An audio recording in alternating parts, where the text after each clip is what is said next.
What is up everyone, Boshi here with another Raid Shadow Legends video, and we have a Fragment Summon event popping up soon, so let's talk about it.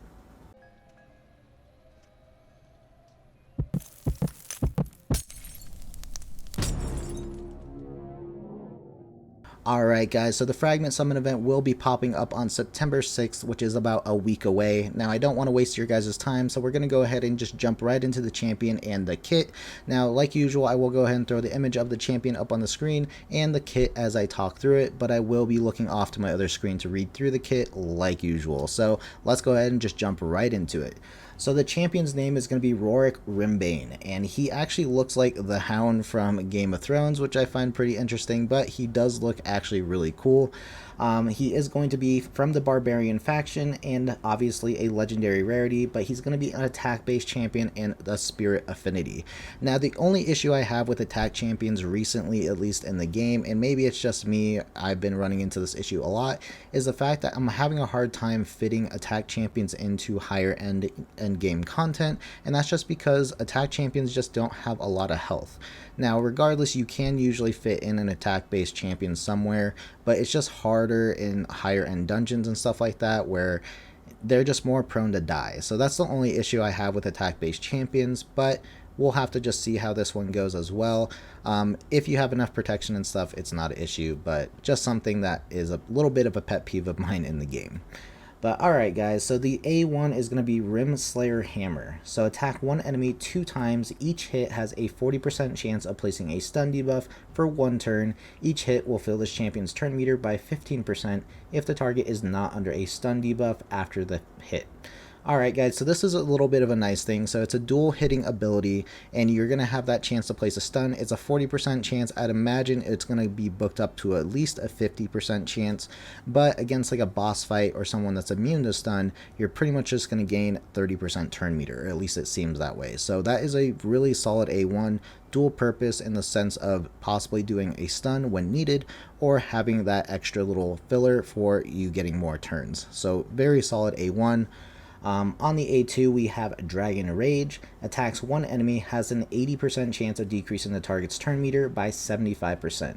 If this skill fully depletes a target's turn meter, also has an 80% chance of placing a stun debuff on all other enemies for 1 turn.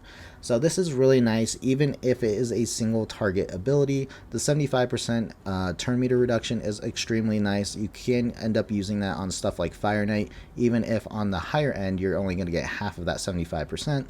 But on like waves and stuff like that, this reminds me very much of Archmaid Helmet, where you hit one person but you stun everyone else. In 75%, most likely you're going to deplete a turn meter fully, so you're going to get that stun out of it. Now the 80% chance, I would imagine, is going to go to 100% chance with books, so I think it's a very solid A2, even though it is a single target ability, so that is kind of a bummer. But yeah. On the A3, oh, and sorry, that's going to be on a 3-turn cooldown. I'd imagine the cooldown is going to stay at 3. If they make that a 2-turn cooldown, that could be a very crazy ability. On the A3, we have Scale Breaker. Attack one enemy, will ignore 50% of the target's defense. Already like that ability, means it's going to be a hard-hitting ability. Hopefully the multipliers are pretty dang decent on this champion. And then it has a passive effect. We'll always use this skill instead of the default skill when counterattacking, and this skill will not be blocked by block active skill debuffs. So pretty much you can't be locked out of this ability, which is always a nice thing. And the other part is when counterattacking, you're going to be using your A3 and not your A1, which is somewhat of a bummer just because the A1 does provide that turn meter possibility or the possibility to stun. But if you have a hard-hitting counterattack, that's always a nice thing as well. So automatically you could go with Retaliation, Avengers set, or even just dip into the masteries that allow for counterattacking. But obviously I think they mean for this champion to be built with a counterattacker on your team. But the 50% ignore defense is already a huge buffer to it. So yeah, I really like this ability. Like I said, I do wish that it kind of worked a little bit different because the A1 really isn't bad for a counterattack type champion, but with a hard-hitting ability like this, it could really benefit you if you have counterattack on your team. And then the last thing he has is his passive, which is Titan's End. immune to stun debuffs, which is a nice thing. Typically, you don't see that too much beyond like PvP, but I guess you can run into situations where you might get stunned, maybe in Doom Tower or something like that. And with Bommel coming up, he is Spirit Affinity, so he's going to be strong affinity in that fight. And the bombs do cause a stun, so he could be one of those DPS champions you just have in there. Even if he's not a bomb champion, he can actually probably be a decent damage dealer in there, in my opinion. So, and then deals 15% more damage to bosses and receives 15% less damage from them. So yeah, he's very much built to be a DPS boss champion. Now, automatically people might say maybe in clan boss, and I'm sure that some people that love clan boss will fit him in there and he's going to do a ridiculous job. But in my opinion, I think that he is just going to be mainly for dungeon bosses or Doom Tower bosses. I don't think he's going to go anything crazy on clan boss, but I'm sure I'll be proven wrong on that. But yeah, very unique passive, very unique A3 with the whole counterattack being his A3 pretty much. But overall, yeah, so it's weird.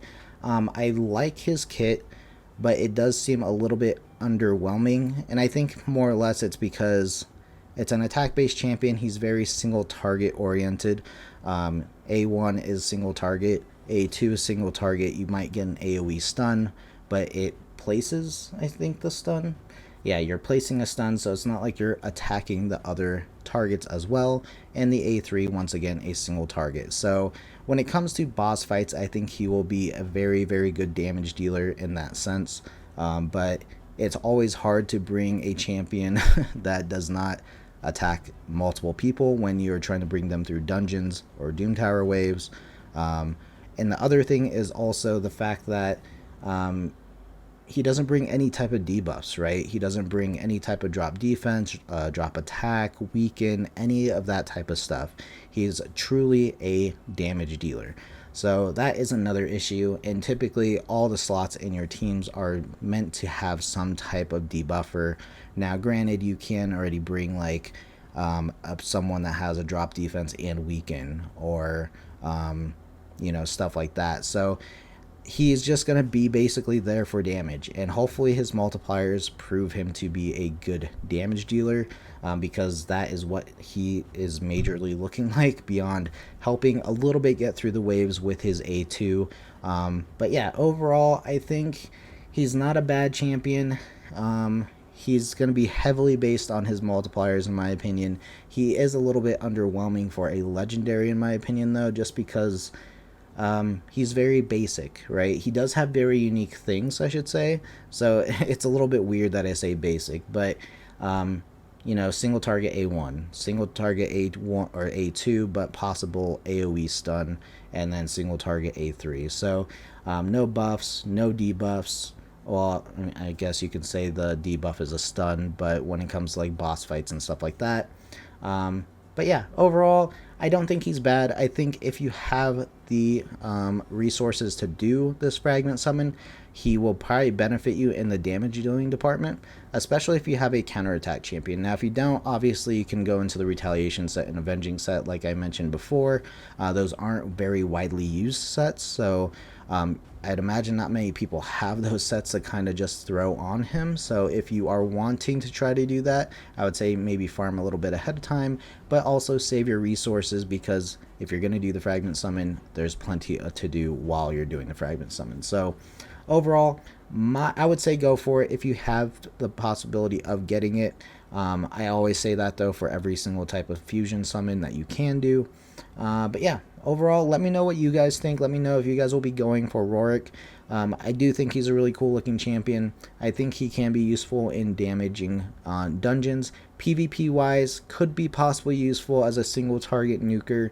He does have a little bit of AoE stun capability on the A2, but he is definitely built for PvE, guys. So yeah, keep that in mind, and I'll talk to you guys later. See ya.